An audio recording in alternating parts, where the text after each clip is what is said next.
I want to quickly run through the connections that you're seeing here on our table. My guitar input is coming into this BB preamp. And then the first connection here, and it's color-coded and labeled very clearly up here, but I'm coming in the input. And then my first send in the first loop is coming out into the eventide time factor here. And so we are coming in mono, but we're splitting the signal, coming out left and right from the eventide, and we're coming in to the return on the stereo X blender here, left and right. I do want to point out that if you're just running mono, if I was just coming back with the left signal from my eventide, I'm going to only use the left return. And again, even though I'm playing mono, I can bring it out left and right outputs and send it to two different amps like we have set up here. So you can go in mono, you can still come out with a stereo sound.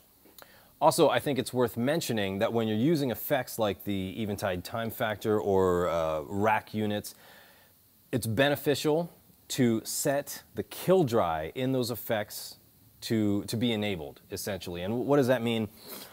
When you're dealing with wets and dries and mixing, all that kind of stuff, phasing is very common. And what that means, if we've got a dry signal and then we've got another dry signal that's got a little bit of effect on it, it can start to get things out of phase. It's going to degrade your tone a little bit. If you enable kill dry, and again, most of these good effects have some kind of kill dry enable, it cuts out the dry signal so that you're going in with a dry signal but coming back out with a wet signal, which is what we're doing today.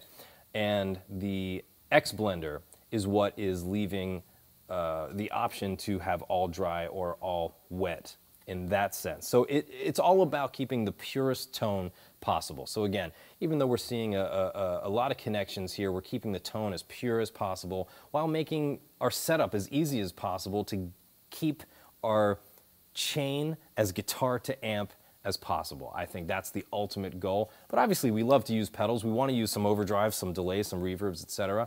So the X blender enables us to keep our tone as good as possible and have complete control over those effects with our wet and dry knobs.